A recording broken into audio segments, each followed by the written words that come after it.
Hey guys, it's Sarah with Sarah Speaks, and today I wanted to talk to you about the Beckham documentary and Madame Markle. So make sure you stick around because this is an interesting one. I had a chance to watch the new Beckham documentary that's on Netflix, which was phenomenal, by the way. I am not a sports fan. I had seen that, paying attention to pop culture. I had seen that the documentary was coming out. It wasn't something that I was actually intending on watching. But I turned on Netflix and they were like, since you watch celebrity content, we're recommending Beckham. And I thought, well, okay, I'll watch it. I mean, the Beckhams, they are a stand up foundation now of celebrity success, people who work hard, people who love their family. And I was like, okay, this will be interesting. But what I thought was interesting too was that it said, since you watch celebrity documentaries, and the last celebrity documentary I watched was the one with Meghan Markle. So if you can call it a documentary. Anyway, if you get a chance, watch this documentary. It is phenomenally well produced. The editing is amazing. And there's parts of the editing where it's just like a chef's kiss. I was like, oh my gosh.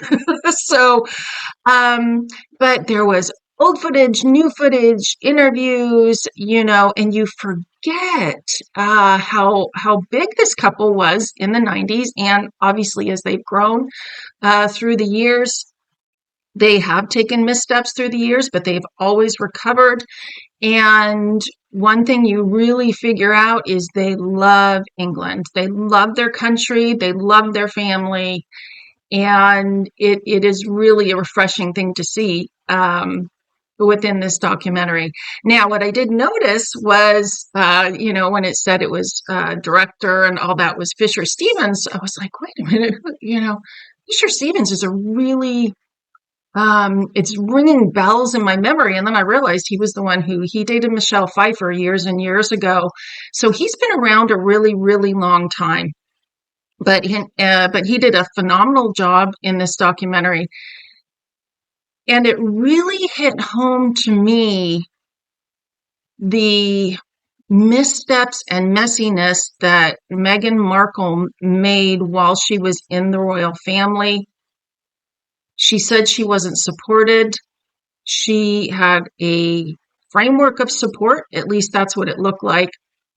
And the Beckhams would have been such a great friend, mentor, caring for Meghan and Harry if Meghan wasn't who she is. Okay. So, in this documentary, we're reminded, honestly, they were in their early 20s when they met. Most people outside of England did not know who David Beckham was. They kind of knew who he was, good looking footballer who was a model. But it was Victoria who was really big, the big name because of, the Spice Girls. Who hadn't heard of the Spice Girls in the 90s, when things were still on CD, quite frankly. So we've come a long way since then. But I realized when I was watching the documentary that I've never actually seen her interviewed. And I don't know if I've seen him interviewed either. But I wanted to particularly focus on her because the very first time she came on camera and started talking about, their experience, because it is chronological. It is a chronological documentary. I was like, it hit me that this woman would have provided Meghan with so much support as a friend, mentor, woman to woman, because these two had gone through the media storm when they were young that I would almost say was bigger than what Meghan and Harry went through. And they were only in their early 20s. Meghan and Harry, you have to always remember, they were in their mid 30s when they met. They were not young. I think in our societies, we like to think that, in your 30s, it's the new 20s or whatever those crazy sayings are. But the reality is when you're in your 30s, you're an adult and hopefully you've supported yourself. I'm not sure if either Meghan or Harry truly did, quite frankly. Um, so there's that. But Meghan and Harry had an immense support system and structure to protect them from what was going on in the press, right? They didn't have to read the articles if they didn't want to. And the British press is notoriously, especially the tabloids, they're notoriously rough on, celebrities, royalty. It really doesn't matter who you are. If they're gonna if they're gonna zing you, they're gonna zing you. But when Victoria started speaking, I was just like, what a lost opportunity for Meghan. And it made me feel kind of badly for Meghan because she had this opportunity, not just with the support from the royal family, because we are, sort of the rumors are that Sophie was, asked by Queen Elizabeth II to help Meghan make the transition, and then staff members. I think it was. I want to call her the Panther. I can't remember her name. I'll put it in here. Um, she was actually assigned to Meghan apparently to help Meghan make the transition. I think Queen Elizabeth was very well aware of how difficult it is to transition into the royal family and especially into another country. The problem was, in my opinion, Meghan herself. She didn't realize that the royalties are above celebrity. So she did not take advantage of the opportunities that were given to her. I also wanted to take a little walk down memory lane about Meghan's past relationships with people. I think that a person's past patterns are very indicative of their future and their present. And I think that Meghan was offered a lot more help and mentorship than people maybe realize or even remember, because you have to remember this couple, it's like constant with the news, with the media. Um, so I think we have a tendency to forget how recently some of these things have happened. So I want to actually switch to a different news article. So I wanted to take a little bit of a walk down memory lane of how Meghan has been in relationships, how her relationships have changed very, very quickly over time. And I think you really can look at someone's patterns and their behaviors, past, present, and future, to see how they are as people. A lot of people have long time friendships. And when you have long time friendships, it's really indicative, to my mind, of your stability as a person. Yes, your friendship grows. Your friendship circles do grow as you grow, right? As you become maybe a better person or your circumstances change or that type of thing. But when all of your friendships seem to be in turmoil as far as switching up quickly, and then your staff does as well, especially in a situation where you're trying to like run a business, I think there's a big issue there. So I wanted to actually look at, let me just bring this up. This article was actually just written this year in July. It was July 23rd. It is the Daily Mail. And it obviously talks about the Beckhams. Now, there is the issue with the Beckhams seem to be pretty friendly with Meghan and Harry. They went to their wedding. Obviously, there were a lot of celebrities at the wedding. And, it wasn't anything that was ever really put out there in the press, though, which goes in line with how the Beckhams operate, right? They're not people who are overtly flashy with what they do or what they have. They seem to be, especially in this documentary, they seem to be actually incredibly grounded and humble people. And I can't say it enough. They're extremely family orientated. And so there were the rumors that went around that Meghan had asked Victoria for a freebie for one of Victoria's dresses, I believe it was. And Victoria doesn't give away her dresses or her fashion. And apparently, so the story goes, this is all rumor and supposition. So the story went, Meghan was irritated that she had been snubbed in this way.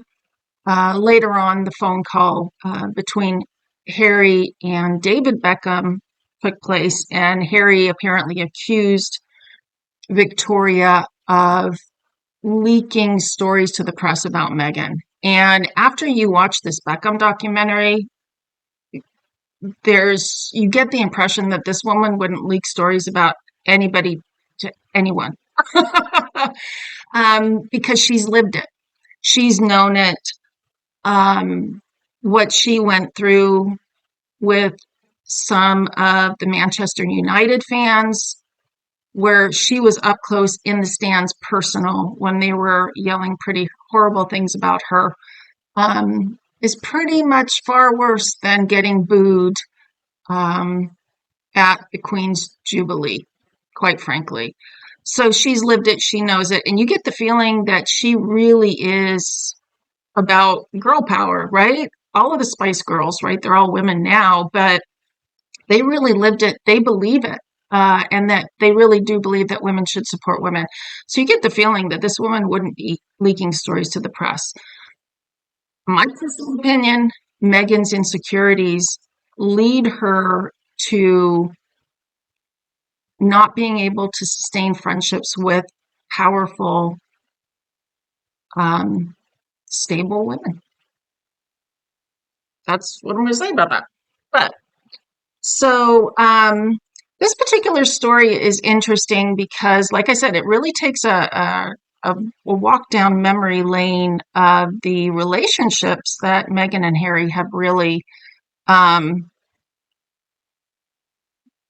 walked away from. I don't even know what to call it, but Meghan Markle is really good at sound bites.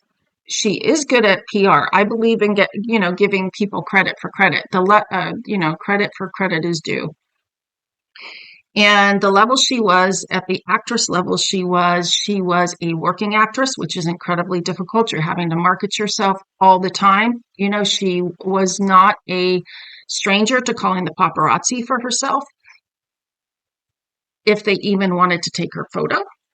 And, she said all the right things to appeal to girl power and women empowerment and all of this. But you have to not just say these things, you have to actually walk them out.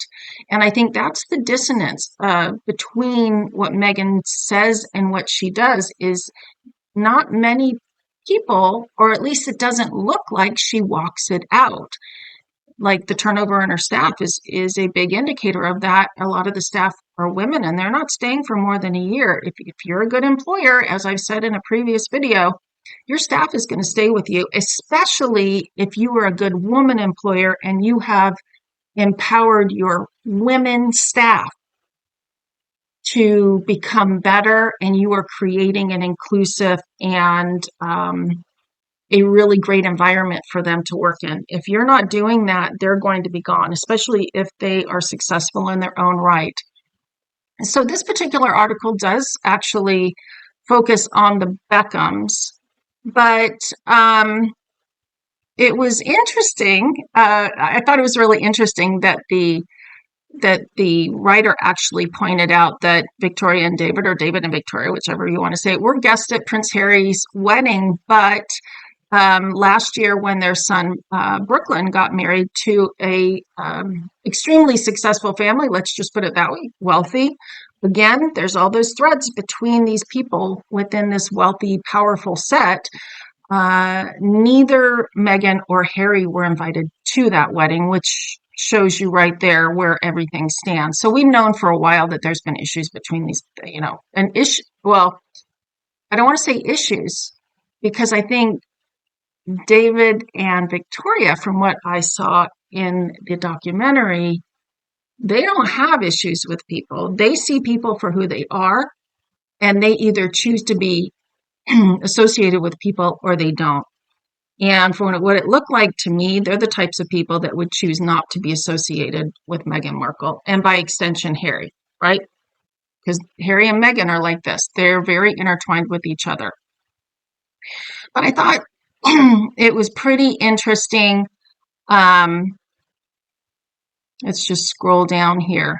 Because what this article is actually kind of pointing out, it's almost like when you get successful, your friend group changes, and so you leave people behind, and you meet more people and more people who are more in your status and place of being, so to speak. But is that actually the case of what happened? So we have these photos, right? They look beautiful. You have to give it to the Beckhams. They always look fabulous and have done since they were young. So let's just scroll down here. So we know that there was an issue with Jessica Mulroney. They were BFFs in Canada. Meghan and she were BFFs in Canada. Her children were in the wedding. And then because of that whole issue that happened with Jessica Mulroney and that social media influencer, which was pretty not so good, quite frankly, when you saw the background text between she and the social media influencer. But was it enough for your best friend to abandon you? I'll leave you with that question because Meghan Markle absolutely abandoned Jessica in that time, and we haven't seen a lot from Jessica Mulroney since then because obviously she got canceled.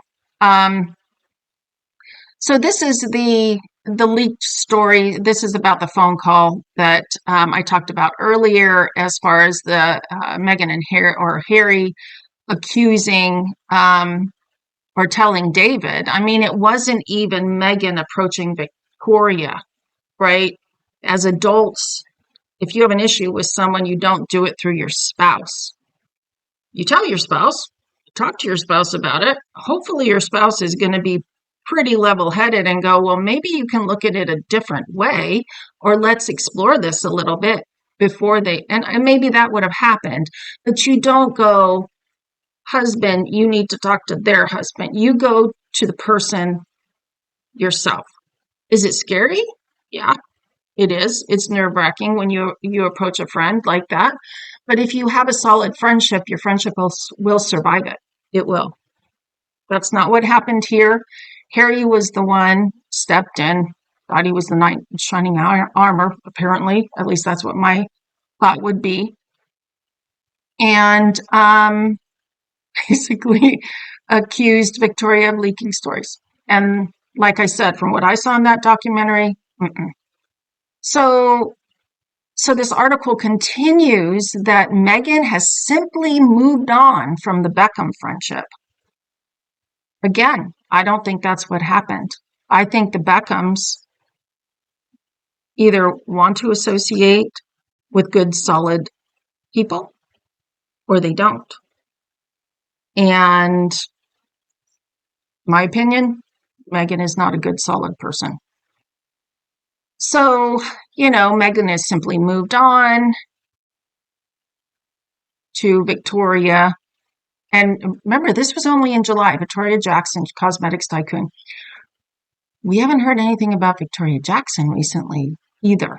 Not that I've noticed. Tell me in the comments if I'm wrong. So this is the two of them now. And this is obviously Brooklyn and his wife at their wedding. But this is what I wanted to actually get to. Because this article goes through all of the people that supposedly Meghan is friends with now, right? Ellen DeGeneres, Oprah, Gayle King, and then obviously Ari Emanuel of the William Morris Endeavor Agency. His wife apparently designed that pink short outfit that Meghan wore to that LA Lakers basketball game. So, a Hollywood agent said Ari and his wife are part of Meghan's new friendship group. Meghan has a close-knit circle of friends who are very protective of her. They're short-term friends, if they are friends at all. Is it transactional? Are these friendships transactional? I mean, if these people are making money off of Meghan Markle and she's making money off of them, it might be a possibility that they're transactional. So it's got to look like, right? They back her until there comes a time where something goes south. And as we've seen, usually things are going south. She has had a couple, I will give her this. She's had a couple of long-term friends from Suits.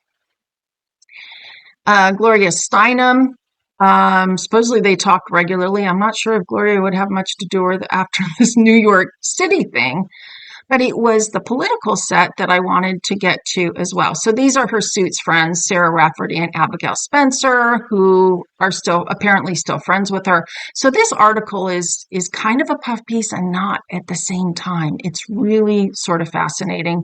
Supposedly Katy Perry and Orlando Bloom, now they're embroiled in Orlando and Katy are embroiled in an issue with the with their house in Montecito. But supposedly they were close, but I don't really think so. That's not what's actually coming out. But again, this article says that they are. But I wanted to get to the political set because I think this is super important with what we were talking about earlier this week about Meghan's ambitions to try and get into Senator Feinstein's spot, trying to get into Kamala Harris's spot in 2020, trying to jump the lines in politics. And politics in Hollywood, there is some overlap, but they are completely separate ecosystems. The politicians have learned how to use the celebrities. I don't know if the celebrities have quite known how to leverage politicians. And I know that sounds horrible, but you have to remember these people are about connecting with people that are on their level and that will help to propel them forward in general. I should say in general. They're very strategic about who they know. And even if they're not strategic and they're kind of looking like they're falling into what they're doing, they're actually mixing with movers and shakers if they're doing it correctly. They're learning as they go along. They're making those strings, those connections, those threads between each other. I think it is very notable that Oprah has been a celebrity who, as we saw with Obama's election campaigns, was supportive in the campaigns. She actually kind of at that point she stepped out more onto the stage with really supporting Democratic presidential nominees, but she's never run for office. And I am suspicious, again, my opinion, that she understands that the celebrity she has is not necessarily going to translate into votes. I don't think Meghan Markle has that understanding. And I'm sure there's a lot of reasons for that. But it is interesting to me that initially, when Prince Harry and Meghan came over to the US, a lot of the Democratic elected officials and operatives were very much in contact with them. Apparently, they were connected to them. And that has really gone by the wayside. We know that neither Meghan nor Harry, obviously, were invited to Obama's 60th birthday party. We know that the Bidens have really sort of distanced themselves from them. And the Bidens and the Obamas are big players. I mean, there's no doubt about it. The Biden family is a family affair. They're like the Clinton family, the Bush family. These people are powerful and connected, and they are not going to associate themselves with people who are, number one, untrustworthy. And because of what Meghan and Harry did to their families, both the royal family and the Markle family, they have proven themselves to be untrustworthy, let alone the things that Harry said in his book about some celebrities. Um, and they've proven that they are not people you really want to be associated with. Their numbers have tanked. So it becomes not even a friendship of convenience anymore. It's about a full on distancing. The people that are in the political realm who are still talking or seeming to have some contact with Meghan Markle in particular, I'm not sure if Prince Harry is that big into the political, besides trying to take away our freedom of speech on the internet. That's another story with the Aspen Institute. Um, I don't think the people that are in contact with Meghan actually have that much power. I think they used to, but it's like anything. It's an ebb and flow. And if you do not really work to keep those contacts and make sure those threads are solid and really interact with one another, it's somewhat of a small group, and they are all interconnected, both within the celebrity arena and especially the political arena. And I just wanted to talk to you guys about that. I mean, and show you there is this pattern. These people, especially when you're talking about Michelle Obama, Victoria Beckham, Amal Clooney, even Katy Perry to a certain degree, these are people, women who have always been very strong advocates of other women and have always supported other women. Whether or not you buy into their politics or not is a little bit of an aside, but they've always been very supportive of other women. And the fact that Meghan was not able to continue a friendship with them for whatever reason, either they distanced themselves from her, which is what my inclination would be, because they figured out pretty quickly who she was and what she was, or if she distanced herself from them, which is what this article is actually trying to say a little bit. It's just so much missed opportunity for Meghan Markle, and it really shows us who she is. So I'd actually like to get your opinion on this. If you like my video, please like, subscribe if you want to see more. I'll be doing at least a couple videos on Meghan and Harry every week. So make sure you subscribe. And I'd also like to see what your comments are about Meghan Markle and her friendships. And if nothing else, let me know what you think about the Beckham documentary, because I thought it was awesome. So we'll talk to you later. Bye.